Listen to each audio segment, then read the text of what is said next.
Yeah, my name's Brad Smith. I'm the North Idaho director of the Idaho Conservation League, and I live in Sandpoint, Idaho.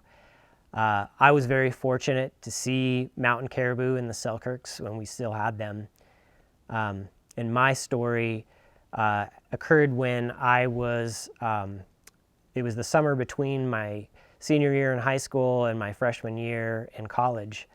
I was working at a golf course in Coeur d'Alene, and I had kind of just started to get into hiking, and the Selkirks were my favorite destination. And I had a buddy that I worked with at the golf course who had never been hiking before, and he really wanted to go. So we had agreed one day after work that we would go up to Beehive Lakes in the Selkirks, and he could see what hiking was like.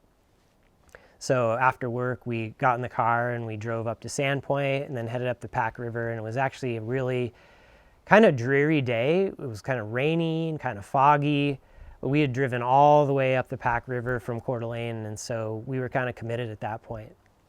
And so we got on the trail, and like a lot of mountain lakes, Beehive Lake sits in this cirque basin up in the Selkirk crest. And you climb up this hillside, and then you kind of go over a rise, and then the lake comes into view in this cirque basin. So we hike up there, and we get to that rise, and we crest out over the top, and then the lake comes into view. And down at the lake there was a four-legged animal drinking from the water.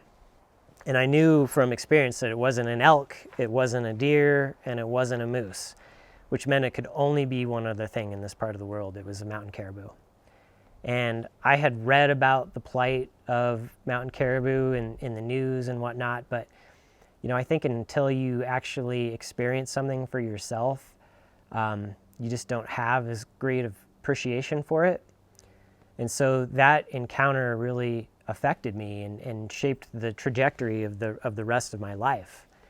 I was actually enrolled in the civil engineering program at the University of Idaho, and I was going to start my coursework in engineering that fall at U of I.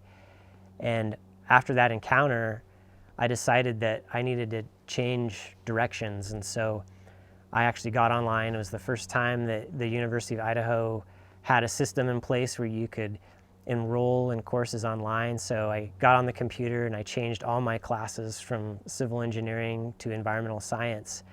And now I'm fortunate to work for an organization, the Idaho Conservation League, where I get to work on protecting threatened and endangered fish and wildlife. Yes, we lost mountain caribou, and it's a terrible tragedy, but because of my encounter and seeing a mountain caribou in the wild, I know that we need to take steps now to protect other wildlife. And so I get to work on grizzly bear recovery, wolverine, Canada lynx, salmon and steelhead. And I think that had I not had that experience of seeing a caribou in the wild, I wouldn't be doing this work today.